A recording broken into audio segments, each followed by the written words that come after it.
চাকরির ইন্টারভিউ দিতে দিতে টিউশনি করিয়ে যা টাকা পাই সবই শেষ হয়ে যাচ্ছে। কিন্তু শালার চাকরি মামা ধরাই দিচ্ছে না। এত কষ্ট করে লেখাপড়া করার পর যদি চাকরি না পাই তাহলে তো আমার সব কষ্ট জলে গেল। সাইমা গ্রুপ অফ কোম্পানিতে একটা ইন্টারভিউ আছে, দেখি আজ চাকরিটা হয় কিনা।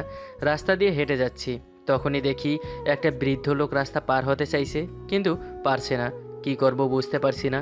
এইদিকে ইন্টারভিউয়েরও সময় চলে যাচ্ছে। মনে মনে ঠিক করলাম ইন্টারভিউ দিতে না পারলে সমস্যা নেই, চাকরি এমনিতেও হবে না। গিয়ে লোকটাকে রাস্তা পার করে দিয়ে কিছু কথা বলে হাঁটতে হাঁটতে চলে এলাম অফিসের সামনে।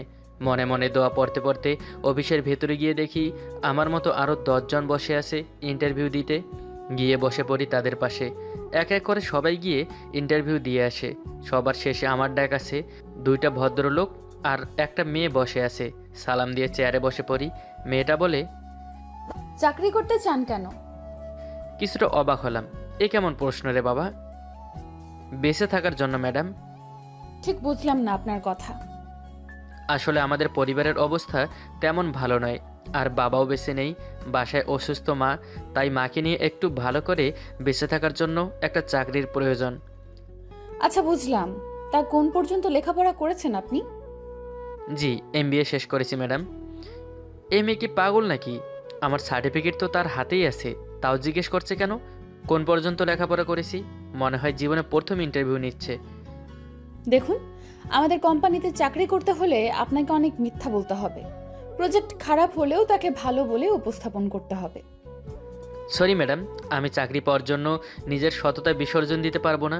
আপনারা আপনাদের চাকরি রেখে দিন, আমি আমার সততা নিয়ে চলে যাই। বলেই চেয়ার থেকে উঠে আমার ফাইল নিয়ে বের হয়ে আসতে গেলে পিছন থেকে ম্যাডাম বলে, চাকরির জন্য সবাই সবকিছু করতে রাজি, আর আপনি তো সত্যি আপনার মতো একজনকেই আমাদের প্রয়োজন ছিল। বেতন কত নেবেন? সরি, ঠিক বুঝিনি। চাকরিটা আপনি পাচ্ছেন। Welcome to Saima group of company. ম্যাডামের কথা শুনে ঠোঁটের কোণে হাসি ফুটে ওঠে। ধন্যবাদ দিয়ে খুশি মনে বাসায় চলে আসি। কাল থেকে জয়েন করব চাকরিতে। বাসায় এসে আম্মুকে কোলে নিয়ে ঘুরতে থাকি। আম্মু হাসতে হাসতে বলে, এই পাগল, কি করছিস? পড়ে যাবো তো না মা। আজ এত খুশি লাগছে কেন তোকে? আম্মু আমার চাকরিটা হয়ে গেছে। সত্যি? অবশেষে আমার ছেলেটা চাকরি পেল। আচ্ছা তুই টেবিলে বস, আমি আজ তোর জন্য ইলিশ মাছ ভুনা করেছি। সত্যি? শুনেই তো জিভে জল আসছে আম্মু। যাও তাড়াতাড়ি নিয়ে আসো। বলে হাত মুখ ধুয়ে এসে টেবিলে বসে পড়ি।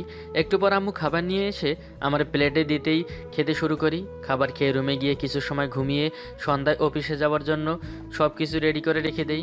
কাল চাকরির প্রথম দিন, কিছুতেই লেট করা যাবে না। পরের দিন সকালে ঘুম থেকে উঠে ফ্রেশ হয়ে নাস্তা করে রেডি হয়ে চলে আসি অফিসে। অফিসে আসতেই ম্যানেজার আমাকে আমার ডেস্ক দেখিয়ে দেয়, সাথে একটা ফাইল দিয়ে কি করতে হবে বুঝিয়ে দেয়। আমি ঠিক আছে বলে কাজ শুরু করি। একটু পর একটা মেয়ে এসে বলে, হ্যালো, কেমন আছেন? জি আলহামদুলিল্লাহ ভালো, আপনি? আমিও ভালো আছি। আজই জয়েন করলেন নাকি? হুম, আর আপনি? প্রায় বছরের মতো হবে। আমরা কি বন্ধু হতে পারি? হুম, অবশ্যই, কেন নয়। তা আপনার নাম কি? বন্ধুকে কিন্তু আপনি বলা চলবে না।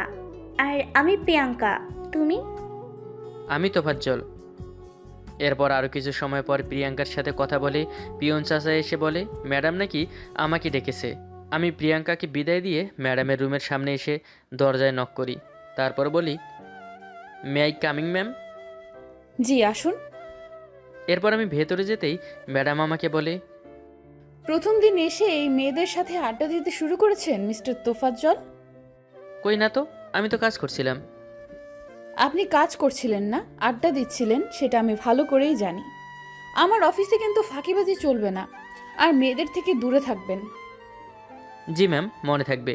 আর কিছু বলবেন ম্যাম? খুব তাড়া দেখছি আপনার। না আসলে ম্যানেজার সাহেব একটা ফাইল দিয়েছে, আর কালকে নাকি ফাইলটা লাগবে, তাই আর কি। ঠিক আছে, যান গিয়ে কাজ করুন, আর কোনো মেয়ের সাথে যেন কথা বলতে না দেখি। আমি ঠিক আছে বলে ম্যাডামের রুম থেকে বের হয়ে বুকে ফু দিয়ে মনে মনে বলি, বাপরে, প্রথম দিনই এত অর্ডার, পরে যে কি হবে একমাত্র আল্লাহ মালুম। আমি চলে আসতেই ও একা একা হাঁটছে। আমাকে ভীতু ভীতু চাহনি দেখে অনেক কষ্টে নিজের হাসি থামিয়ে রেখেছে ও, কিন্তু এখন আর পারছে না।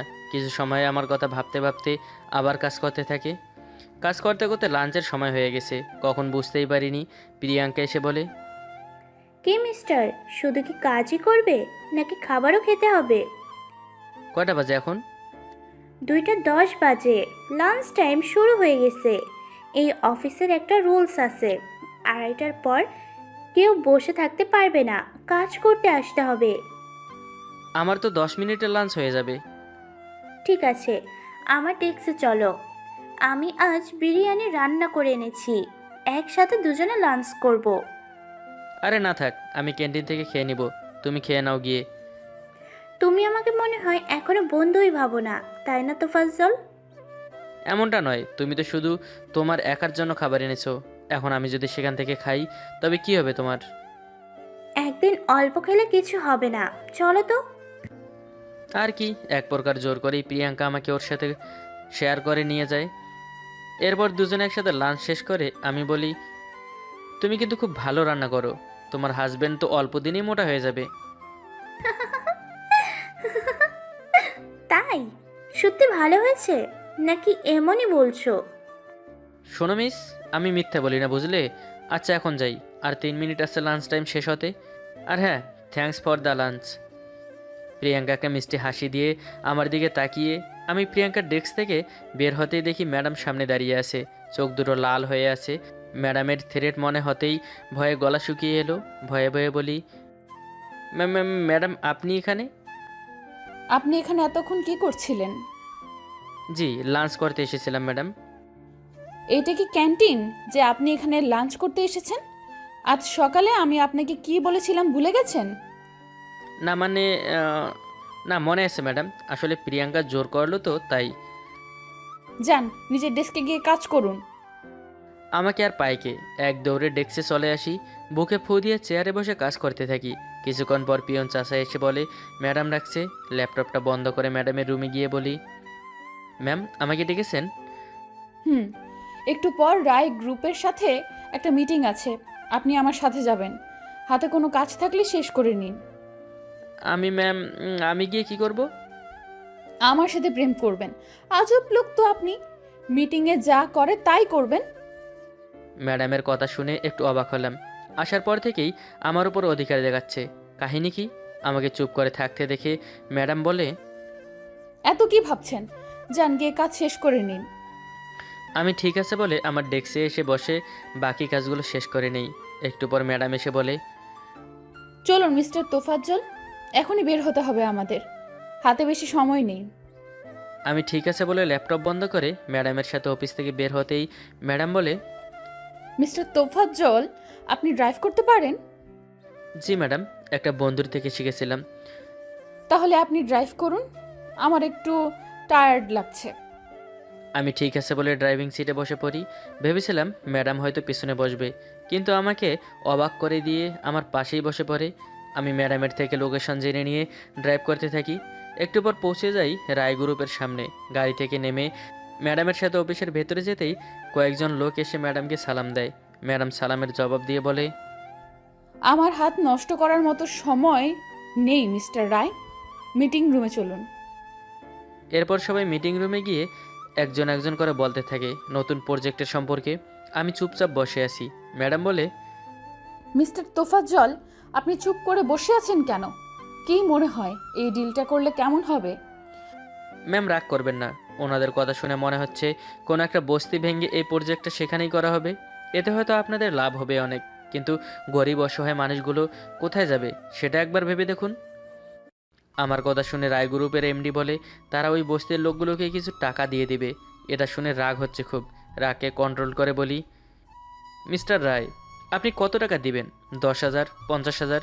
ওই বস্তিতে কম করে হলেও 30 অথবা 40টা ঘর আছে। একটা ঘর যদি 3 জন করে লোক থাকে, এ টাকা দিয়ে কি হবে তাদের? আপনার বিজনেসম্যান, সবসময় আপনাদের লাভটা দেখেন। একটা ভুল নয়, বাট আপনাদের লাভ খুঁজতে গিয়ে অন্য কারো ক্ষতি হয়ে যায়। এটা কখনো একজন সৎ আর ভালো বিজনেসম্যানের কাজ নয়। সরি ম্যাম, যদি ভুল কিছু বলে থাকি মাফ করবেন। এরপর আপনাদের যা ভালো মনে হয় তাই করতে পারেন। বলেই তোফাজ্জল বের হয়ে যায় মিটিং রুম থেকে। তোফাজ্জলের চিন্তাভাবনা দেখে আমার মনে ওর জন্য রেসপেক্ট আরও বেড়ে গেছে। আমি মিস্টার রায়কে বলি, এই প্রজেক্টটা হবে না মিস্টার রায়, অন্য কোথাও দেখুন যেখানে কারো কোনো ক্ষতি হবে না। মিটিং ওভার নাও। আমি মিটিং রুম থেকে বের হয়ে গাড়িতে এসে বসে আছি আর ভাবছি, এরা কেমন লোক, নিজেদের স্বার্থের জন্য গরিব মানুষগুলো আশ্রয় কেড়ে নিতে চায়। বড় লোকরা বুঝি এমনই হয়। আরও অনেক কথা ভাবছি, তখনই গাড়ির দরজা খুলে ম্যাডাম বসে বলে, চলুন মিস্টার তোফাজ্জল, যাওয়া যাক। আমি কিছু না বলে চুপচাপ ড্রাইভ করতে থাকি। আমাকে চুপ করে থাকতে দেখে ম্যাডাম বলে, কি হলো, এমন চুপচাপ আছেন কেন? কি হয়েছে? তেমন কিছু না ম্যাম। আর সরি ম্যাম, আমার জন্য আপনাকে সবার কাছে অপমানিত হতে হলো। আপনার জন্য আজ আমার সম্মান আরও বেড়ে গেছে মিস্টার তোফাজ্জল। সবাই আপনার চিন্তাভাবনা দেখে মুগ্ধ। সবাই এই প্রজেক্টটা ওখানে করবে না বলেছে। আপনার মনটা সত্যিই অনেক ভালো। যে আপনার বউ হবে সে খুব লাগি হবে। আমি কেমন তা তো জানি না ম্যাডাম, তবে গরিবের কষ্ট কেমন হয় তা আমি জানি। আমি নিজেও তাদের মতোই। আমাদের গাড়ি বাড়ি চাওয়ার নেই, শুধু একটু ভালো করে বাসার ইচ্ছে। কোনো নদীর দিকে চলুন। এই অফিস মিটিং নিয়ে থাকতে থাকতে মাথা হ্যাং হয়ে আছে, একটু মাইন্ড ফ্রেশ করতে হবে। আমি ম্যাডামের কথা মতো একটা নদীর পাড়ে এসে গাড়ি পার্ক করি। ম্যাডাম গাড়ি থেকে নেমে নদীর পাড়ে গিয়ে দুহাত ছাড়িয়ে চোখ বন্ধ করে দাঁড়িয়ে আছে। আমি গাড়ির সাথে হেলান দিয়ে হাত ভাঁজ করে ম্যাডামের দিকে তাকিয়ে আছি। কিছুক্ষণ পর ম্যাডাম বলে, ওখানে দাঁড়িয়ে আছেন কেন? এখানে আসুন। আমি এখানেই ঠিক আছি ম্যাম। আসুন তো এখানে। আমি ম্যাডামের কাছে যেতে ম্যাডাম আমার হাত ধরে বসিয়ে দিয়ে সেও বসে পড়ে আমার পাশে। ম্যাডাম কিছু বলতে যাবে, তখনই আমার মোবাইলটা বেজে ওঠে। মোবাইলটা বের করে দেখে আম্মু কল করেছে। হ্যাঁ আম্মু, বলো। বাবা, কোথায় তুই? সন্ধ্যা হয়ে গেছে, এখনো বাসায় আসলি না কেন? আমার চিন্তা হচ্ছে তো। আমি একটু ম্যামের সাথে বাইরে এসেছি আম্মু। চিন্তা করো না, তোমার কিছু লাগবে? আমার প্রেশারের ওষুধটা শেষ হয়ে গেছে, তোর কাছে টাকা আছে? ঠিক আছে আম্মু, আমি আসার সময় তোমার ওষুধ নিয়ে আসবো। একটু পরে আমি আসছি, চিন্তা করো না। ঠিক আছে, সাবধানে রাস্তা দেখে পার হবি। আমি ঠিক আছে বলে কল কেটে দিয়ে দেখি ম্যাডাম আমার দিকে তাকিয়ে আছে। আমার আম্মু ম্যাম, বাসায় ফিরতে লেট হচ্ছে তো তাই চিন্তা করছে। তুমি কত লাকি, তোমার আম্মু তোমার জন্য চিন্তা করে। এমন ভাগ্য সবার হয় না। কেন, আপনার আম্মু আপনার জন্য চিন্তা করে না? আমার আম্মুকে আমি কখনো দেখিনি, আর আব্বু সবসময় নিজেকে নিয়েই ব্যস্ত। বলেই ম্যাডাম কান্না করে দেয়। আমার মনটাও খারাপ হয়ে যায় ম্যাডামের কথা শুনে। অফিসের রাগী ম্যাডামকে কান্না করতে দেখে কিছুটা অবাক হলাম।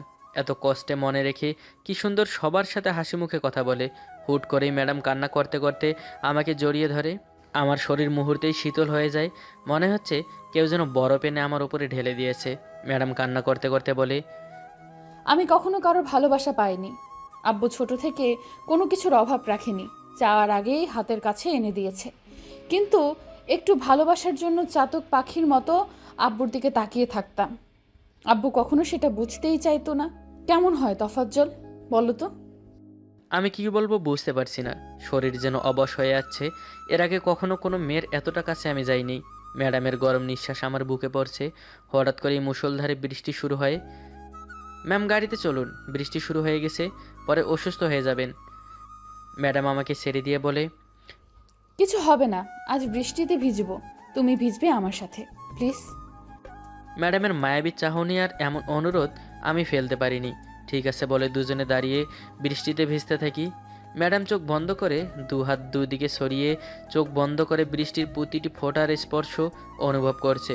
সাদা ড্রেস পরতে বৃষ্টির পানিতে ম্যাডামের শরীর বেশ কিছু অংশ ভেসে উঠেছে।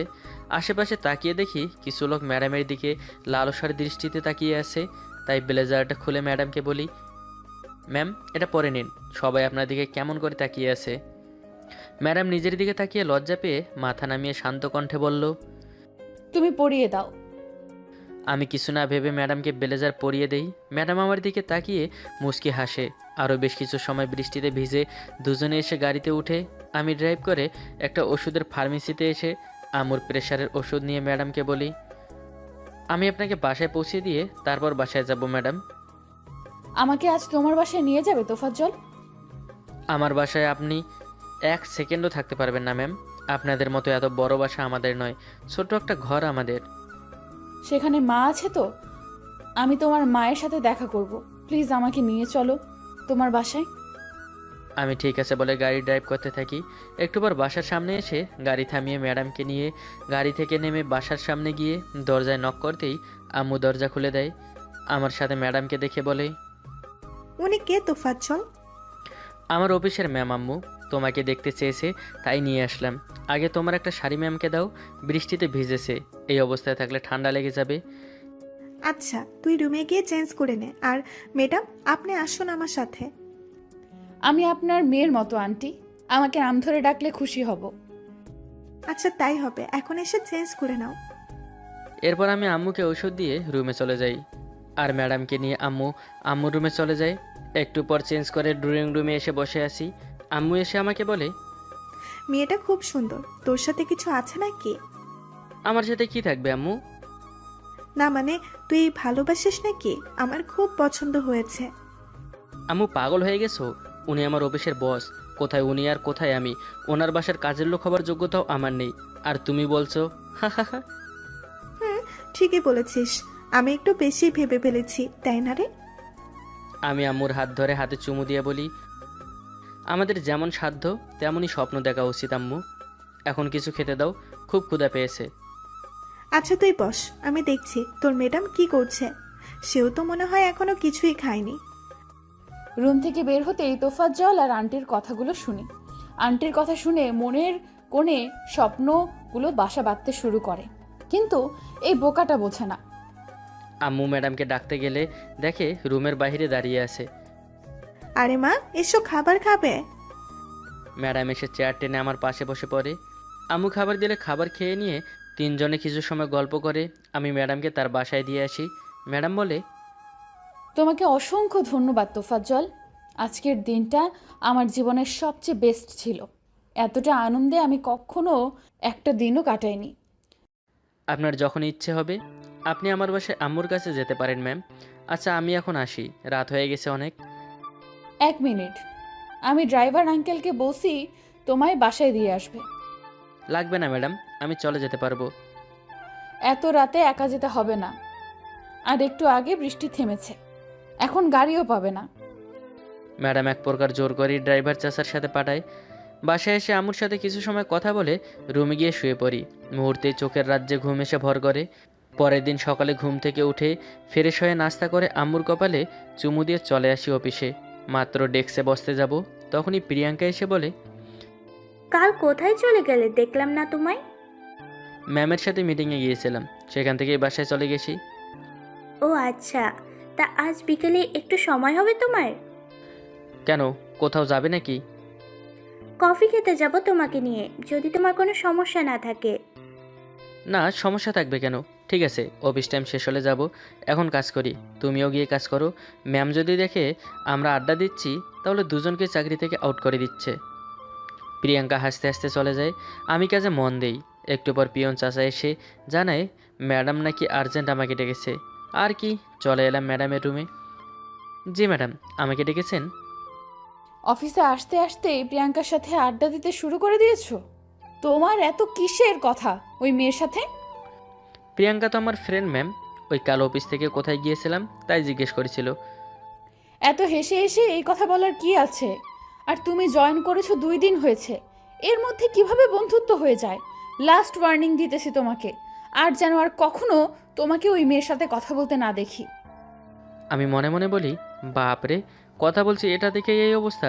যদি জানে আজ কফি খেতে যাব তাহলে কি আমার অবস্থা করবে? কিন্তু ম্যাডাম কেন এমন করে আমার সাথে? আমি প্রিয়াঙ্কার সাথে কথা বললে তবে কি ম্যাডাম আমাকে ভালোবাসে? আমাকে চুপ করে থাকতে দেখে ম্যাডাম বলে, এত কি ভাবছো? এখন গিয়ে কাজ করো, আর লাঞ্চের সময় আমার রুমে আসবে। আমি তোমার জন্য নিজ হাতে ইলিশ মাছ ভুনা করে এনেছি। আপনি রান্না করছেন? আর আপনি কি করে জানলেন ইলিশ মাছ ভুনা আমার পছন্দ? আন্টির থেকে তোমার কি পছন্দ সব জেনেছি। লাঞ্চ টাইমে চুপচাপ আমার রুমে আসবে, নয়তো খবর আছে তোমার। আমি ঠিক আছে বলে নিজের ডেস্কে এসে কাজ করি। কাজ করতে করতে লাঞ্চ টাইম হয়ে যায়। প্রিয়াঙ্কা এসে বলে, তোফাজ্জল, চলো খাবার খেয়ে আসি। তুমি আজ খেয়ে নাও, আমি একটু পরে যাব, হাতে একটু কাজ আছে। কাজ পরে করতে পারবে, এখন এসো তো।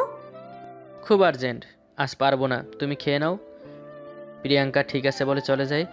আমি একটা নিঃশ্বাস ফেলে উঠে ম্যাডামের রুমে চলে যাই। ম্যাডাম আমাকে দেখে বলে, তোমার জন্যই অপেক্ষা করছিলাম। এসো, খুব ক্ষুধা পেয়েছে। যাও, ওয়াশরুম থেকে ফ্রেশ হয়ে এসো। আমি ঠিক আছে বলে ওয়াশরুম থেকে ফ্রেশ হয়ে এসে দেখি ম্যাডাম প্লেটে খাবার বেড়ে দিচ্ছে। আমি আর ম্যাডাম সোফায় বসেছি। আমি যখন খেতে যাব ম্যাডাম বলে, একটা আবদার করব, রাখবে তোফাজ্জল? হুম ম্যাম, বলুন কি আবদার। আমাকে তোমার হাতে খাইয়ে দিবে প্লিজ? আমি আপনাকে খাইয়ে দেব, কিন্তু ম্যাম। প্লিজ না করো না, ইচ্ছে করছে তোমার হাতে খেতে। আমি ঠিক আছে বলে ম্যাডামকে খাইয়ে দিতে থাকি আর নিজেও খাচ্ছি। খাওয়া শেষ হলে ম্যাম তার শাড়ির আঁচল দিয়ে আমার মুখ মুছতে গেলে আমি বলি, আরে কি করছেন ম্যাম, আপনার দামি শাড়ি নষ্ট হয়ে যাবে। তোমার থেকে কোনো কিছুই দামি না। এখন দেখি, আমাকে আমার কাজ করতে দাও তো। বলি শাড়ির আঁচল দিয়ে আমার মুখে মুছে দেয়। এরপর আমি আমার ডেস্কে গিয়ে কাজ করতে থাকি। এভাবেই অফিস, বাসা আর প্রিয়াঙ্কার সাথে গল্প করা। ম্যাডামের শাসনে দেখতে দেখতে কেটে যায় 2 মাসের মতো। আজ শুক্রবার, তাই অফিস বন্ধ। বিকেলে রুমে বসে আছি, তখনই দরজায় ঠক ঠক শব্দ শুনে আম্মু গিয়ে দরজা খুলে দেয়। ম্যাডামকে দেখে বলে, আরে সাইমা মামুনি, তুমি এসো, ভেতরে এসো। কেমন আছো মা? ভালো আছি আন্টি, আপনি কেমন আছেন? আমিও ভালো আছি। তোফাজ্জলের কাছে এসেছো? ওর রুমে আছে, যাও। ম্যাডাম আম্মুকে ঠিক আছে বলে আমার রুমে আসে। আমি বসে ফেসবুক চালাচ্ছি। হঠাৎ কারো পায়ের শব্দ শুনে দরজার দিকে তাকিয়ে দেখি ম্যাডাম। আরে ম্যাম, আপনি? আসুন আসুন, বসুন। তোমাকে খুব দেখতে ইচ্ছে করছিল, তাই চলে এলাম। তোমার সমস্যা হয়নি তো? আরে না ম্যাম, সমস্যা হবে কেন? তা কি মনে করে হঠাৎ? তেমন কোনো কারণ নেই, তোমাকে নিয়ে ঘুরতে যেতে ইচ্ছে হলো, আর তোমাকে কিছু বলার আছে। বলুন, কি বলবেন ম্যাম? এখানে না, তুমি রেডি হয়ে বাইরে এসো, আমি আন্টির সাথে গল্প করছি। ঠিক আছে ম্যাম, আমি এক্ষুনি আসছি। ম্যাডাম চলে যেতেই আমি চেঞ্জ করে বাইরে এসে দেখি ম্যাডাম আম্মুর সাথে হেসে হেসে কথা বলছে। ম্যাডামকে হাসলে খুব সুন্দর লাগে। আমি এসে ম্যাডামকে বলি, চলুন ম্যাম, আমি রেডি। এখন আসি আন্টি, আবার পরে আসবো। আচ্ছা মা, তোমার যখন ইচ্ছে হবে চলে এসো মা আমার কাছে। আন্টি, আসতে তো হবেই। এখানে আসলে যে নিজের সুখগুলো খুঁজে পাই।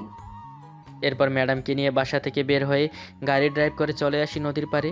গাড়ি একপাশে পার্ক করে দুজনে বসে আসি। কিছু সময় দুজনের মাঝেই নীরবতা ভেঙে আমি বলি, ম্যাম কি যেন বলবেন বলেছিলেন, কিন্তু আপনি তো কিছুই বলছেন না।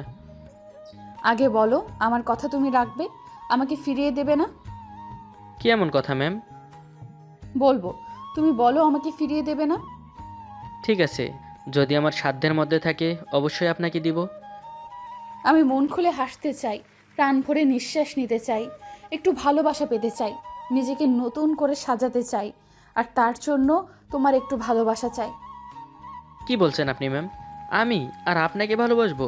এটা কি করে সম্ভব? এটা হয় না ম্যাম। তোমার মনে আছে কি না জানি না, তুমি যেদিন আমাদের অফিসে ইন্টারভিউ দিতে আসো, সেদিন একটা বৃদ্ধ লোককে তুমি রাস্তা পার করিয়ে দিয়েছিলে। সেখানে অনেক মানুষ ছিল, অনেকের কাছে বৃদ্ধ লোকটা সাহায্য চেয়েছে, কিন্তু কেউ করেনি, আর তুমি নিজে থেকে গিয়ে লোকটাকে সাহায্য করেছো। আমি সেদিন সেখানে তোমাকে প্রথম দেখি। এরপর তোমার আমাদের অফিসে চাকরি করা, ধীরে ধীরে তোমার প্রতি ভালো লাগাগুলো ভালোবাসায় রূপ নেয়। তোমাকে নিয়ে নতুন করে বাঁচার স্বপ্ন দেখেছি। প্লিজ আমাকে ফিরিয়ে দিও না, তাহলে আমি আবার একা হয়ে যাব। কিন্তু ম্যাম, আমি আপনার অফিসের সামান্য একজন কর্মচারী। আমার সাথে আপনার কখনোই যায় না।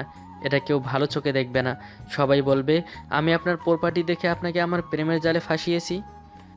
কে কি বললো তাতে আমার কিছুই যায় আসে না তোফাজ্জল। আমি তোমাকে ভালোবাসি, এটাই সবচেয়ে বড় কথা। এখন তুমি বলো তুমি কি চাও। আমি আবার নতুন করে বাঁচি না, আগের মতো কষ্টগুলো বুকে নিয়ে থাকি।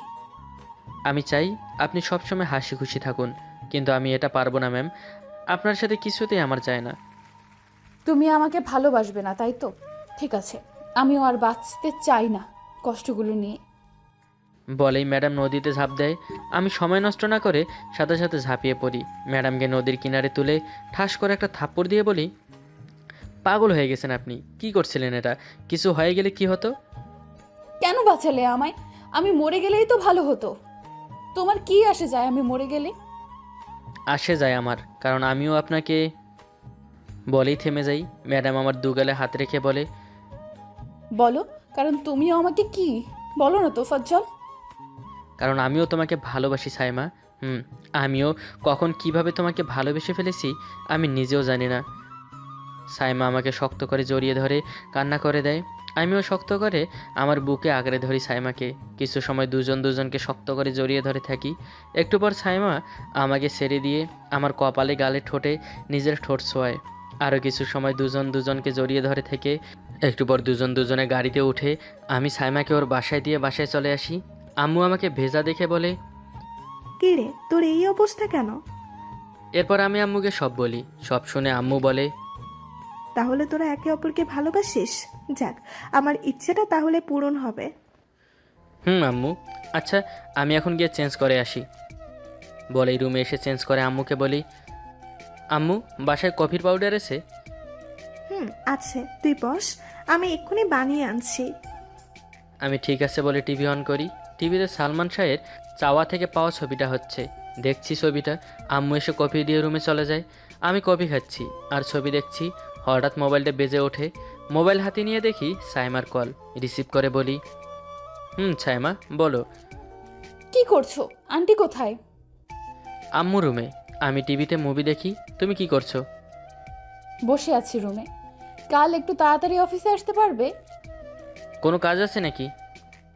না, তোমাকে দেখতে ইচ্ছে করছে এখন খুব, কিন্তু রাত হয়ে গেছে, তাই চাইলেও তো হচ্ছে না এখন। তাই কাল একটু তাড়াতাড়ি এসো। আচ্ছা আসবো, তবে তুমি চাইলে এখনই আসতে পারি। তাহলে চলে এসো।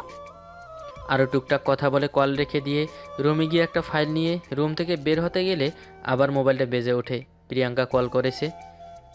হ্যাঁ প্রিয়াঙ্কা বলো, কেমন আছো, কি করছো? ভালো আছি, বসে আছি। তুমি কি করো? একটু বাইরে যাব, কাজ আছে তো তাই। এত রাতে কিসের কাজ বাইরে? ওই একটু জরুরি কাজ পড়ে গেছে, কাল অফিসে কথা হবে, রাখি। আচ্ছা, তবে কাল একটু তাড়াতাড়ি এসো, তোমার সাথে কিছু কথা আছে। আমি ঠিক আছে বলে কল রেখে ভাবছি কি ব্যাপার, দুজনেই তাড়াতাড়ি যেতে বলছে। সাইমা আমাকে ভালোবাসে তাই যেতে বলছে, কিন্তু প্রিয়াঙ্কা কেন বলল? আবার প্রিয়াঙ্কাও আমায় ভালোবাসে না তো? তাহলে তো দুই বধূ এক স্বামী হয়ে যাবে। ওরে বাপরে, সাইমা যদি এই কথা শুনে আমাকে কাঁচা চিবিয়ে খেয়ে ফেলবে। এসব ভাবতে ভাবতে বাসা থেকে বের হয়ে একটা রিক্সা নিয়ে চলে আসি। সাইমার বাসার সামনে দারোয়ান চাচা আমাকে আগে থেকেই চিনে, তাই ভেতরে যেতে সমস্যা হয়নি। বাসার ভেতরে যেতেই সাইমার আব্বু জানতে চায় আমি কে, কেন এসেছি, কী চাই। জি স্যার, আমি সাইমা ম্যামের অফিসে চাকরি করি, আর এই ফাইলটা দিতে এসেছি ম্যামকে। ম্যামের নাকি কাল সকালেই লাগবে, তাই। রুমে শুয়ে শুয়ে মোবাইলে তোফাজ্জলের ছবি দেখছিলাম, তখনই কেউ দরজায় নক করে। দরজা খুলে আমি তো হা করে তাকিয়ে আছি তোফাজ্জলকে দেখে। ভেতরে যেতে বলবে না আমায়? তুমি এখন এইখানে কি করে আসলে? আমার হবু বউ আমাকে দেখতে চেয়েছে, আমি কি করে না এসে পারি বলো? নিচে তো মনে হয় আব্বু বসে আছে, কিছু বলেনি? আমি বলেছি এই ফাইলটা তোমার কাল কি লাগবে, তাই দিতে এসেছি। এরপর সাইমা আমাকে ওর রুমে নিয়ে শক্ত করে জড়িয়ে ধরে। আমিও একটা হাসি দিয়ে সাইমাকে জড়িয়ে ধরি। কিছু সময় দুজনে বসে কথা বলে আমি সাইমার গালে চুমু দিয়ে বাসায় চলে আসি। তোফাজ্জল চলে যেতেই আমি ভাবছি, পাগলটাকে একবার বলেছি দেখতে ইচ্ছে করছে, এত রাতেও সত্যিই চলে এসেছে। আমি ঠিক মানুষকেই ভালোবেসেছি। সারা জীবন তোমাকে আমার ভালোবাসায় বেঁধে রাখবো আমি। বাসায় এসে ঘুমিয়ে পড়ি। পরের দিন সকালে অফিসে যেতেই প্রিয়াঙ্কা আমার কাছে এসে হাত ধরে অফিসের পেছনে নিয়ে যায়। আরে কি করছো, এখানে আনলে কেন? তোমাকে কিছু বলার আছে আমার তোফাজ্জল। অফিসেই তো বলতে পারতে, এখানে আনার কি দরকার প্রয়োজন ছিল? অফিসে কথা বলা যাবে না, তাই এখানে নিয়ে আসলাম। ঠিক আছে, এখন বলো কি বলবে। আমি তোমাকে প্রথম যেদিন অফিসে দেখি সেদিনই ভালোবেসে ফেলি। অনেকবার বলতে চেয়েও পারিনি, তবে আর লুকিয়ে রাখতে পারছি না।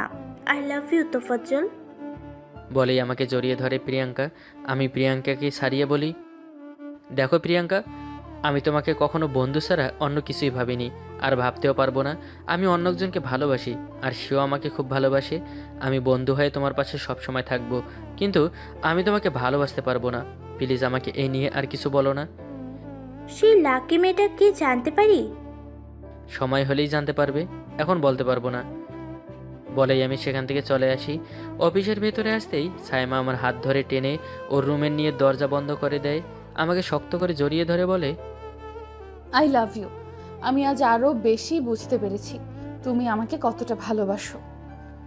আরে কি বলছো, সব মাথার ওপর দিয়ে যাচ্ছে, বুঝিয়ে বলো। তোমার আর প্রিয়াঙ্কার কথা আমি সব শুনেছি, এই জন্যই তোমাকে বলেছি ওই মেয়ের সাথে বেশি কথা বলো না। আমি কি আর জানতাম আমার অফিসের বস আমাকে ভালোবাসে আর প্রিয়াঙ্কা আমার বন্ধুত্বকে ভালোবাসা ভেবে নিবে। আমার হবু বরটা এত কিউট, যে কোনো মেয়ে তাকে ভালোবাসতে চাইবে, বাট তুমি শুধু আমার। আমি আর কোনো রিস্ক নিতে চাই না। আজই আব্বুকে বলি কিছুদিনের মধ্যে তোমার ঘরের বউ হয়ে তোমার কাছে চলে যাব। তোমার আব্বু যদি না মানে আমাদের সম্পর্ক? তাতে আমার কিছু যায় আসে না। আমি সব কিছু ছাড়তে পারবো, তোমাকে ছাড়তে পারবো না। আমার আধার শেষে নতুন সকালের আলো তুমি, আমার কষ্টের পরে সুখের পরশ তুমি, আমার নতুন করে বাঁচার আশা তুমি। তাই আমি তোমাকে হারাতে পারবো না। আমার মনে যে তোমাকে নিয়ে কত স্বপ্ন বুনে ফেলেছে। তোমার বাইরে এখন আমার কোনো স্বপ্ন নেই, তোমার বাইরে এখন আর কোনো ইচ্ছাও নেই। তোমাকে ছাড়া আমার জীবনে আর কোনো প্রথম দ্বিতীয় তৃতীয় নেই। তোমার বাইরে শেষ বলা কথা আমার কোনো কিছু নেই, নেই গান কবিতা তেমন কোনো কথাও। এখন আমার তোমার বাইরে আমার এখন আমি নেই। বলে আরও শক্ত করে জড়িয়ে ধরি সাইমাকে। কিছু সময় সাইমাকে ছেড়ে দিয়ে ওর কপালে চুমু দিয়ে নিজের ডেস্কে এসে কাজ করছি। দেখতে দেখতে অফিস টাইম শেষ হয়ে যায়। সাইমা আমাকে আমার বাসায় দিয়ে ওর বাসায় চলে যায়। আমি রুমে গিয়ে ফ্রেশ হয়ে শুয়ে আসি। বাসায় এসে আব্বুকে সব বলি। সব শুনে আব্বু প্রথমে রাজি হয় না। আমি বলি, ছোট থেকে কখনো কারো ভালোবাসা পাইনি আমি। তুমি সব সময় তোমার কাজ নিয়েছিলে, আমার জন্য তোমার কখনো সময়ই হয়নি আব্বু। বেঁচে থাকার ইচ্ছেটা যখন মরে যাচ্ছিল, তখন আমার জীবনে তোফাজ্জল আসে, আমাকে ভালোবাসে, আমাকে আবার বাঁচতে শেখায়। তুমি যদি ভেবে থাকো তোফাজ্জল তোমার এই বিশাল সম্পত্তির জন্য আমাকে ভালোবাসে, তবে তুমি ভুল ভাবছো। ওর টাকার প্রতি কোনো ইন্টারেস্ট নেই। যদি তুমি মেনে নাও তাহলে ভালো, নয়তো আমি তোমার সব কিছু ছেড়ে চলে যাব। এতগুলো বছর পর আমি ভালোবাসা পেয়েছি, সে ভালোবাসা আমি হারাতে পারবো না। আব্বু আমার কথা শুনে চোখের পানি ছেড়ে দেয়। কান্না করতে করতে আমাকে জড়িয়ে ধরে বলে, আমি যা চাই তাই হবে। কালই তোফাজ্জলকে ওর আম্মুকে নিয়ে আসতে বলে। আমি রুমে শুয়ে আছি। সাইমা কল করে জানায় ওর আব্বু সব মেনে নিয়েছে আর কাল আমাদের যেতে বলেছে। পরের দিন আম্মু আর আমি সাইমাদের বাসায় যাই। এরপর আমাদের বিয়ে ঠিক করে আর 6 দিন পর বিয়ে। দেখতে দেখতে কেটে যায় 5 দিন। আজ আমার সাইমার বিয়ে। বসে আছি স্টেজে। আমার পাশে লাল বেনারসি শাড়ি পরে আছে সাইমা। একটু পর প্রিয়াঙ্কা এসে আমাকে আর সাইমাকে শুভেচ্ছা জানিয়ে আমাকে বলে, খুব সুখী হও তুমি, সারা জীবন তোমাদের ভালোবাসা অক্ষয় হোক। শুভকামনা তোমাদের ম্যারিড লাইফের জন্য। বলেই চোখের পানি মুছতে মুছতে চলে যায়। মনটা খারাপ হয়ে যায় প্রিয়াঙ্কার চোখে পানি দেখে। লেখক সাহেব কেন যে প্রিয়াঙ্কার জন্য একজনকে রাখলো না বুঝলাম না, শুধু শুধু মেয়েটাকে কাঁদালো। যা হোক, আমি বিয়ে করি এখন, হি হি হি। একটু পর কাজী সাহেব আমার আর সাইমার বিয়ের কাজ সম্পূর্ণ করে। সবাই আমাদের জন্য দোয়া করে। অফিসের সকল স্টাফরা শুভেচ্ছা জানায়। কিছুক্ষণ পর বউ নিয়ে বাসায় চলে আসি। বউ সেজে ইয়া বড় ঘোমটা দিয়ে বসে আছি। একটু পর আমার বর এসে দরজা বন্ধ করে আমার কাছে এসে আমার পাশে বসে। আমি বিছানা থেকে নেমে সালাম করতে গেলে আমাকে ধরে বলে, ওখানে কেন যাচ্ছ? এই বুকটা যে তোমার জন্য অপেক্ষা করছে, এখানে আসো। সাইমা মুচকি হেসে আমার বুকে ঝাঁপিয়ে পড়ে। কোলে করে সাইমাকে বিছানায় শুয়ে দিয়ে আমি ওর পাশে কপালে গালে চুমু দিয়ে যখন ঠোঁটে কিস করতে যাব, সাইমা বলে, আরে কি করছো? সবাই দেখছে তো। এখানে তো তুমি ছাড়া কেউ নেই, কে দেখছে? ভুলে গেছো আমার সকল দর্শক কান পেতে আছে তো, সব বুঝে ফেলবে না? ও হ্যাঁ, তাই তো। 1 মিনিট। এই ভাইয়া এবং আপুরা, আপনারা এমন করে তাকিয়ে থাকলে আমাদের লজ্জা করে না বুঝি? এবার তো চোখটা বন্ধ করুন, মাত্র বিয়ে করেছি, এখন এমন কিছু হবে লজ্জা পাবেন। সো বিদায় নেন আপনারা। Thank you, tata, bye by.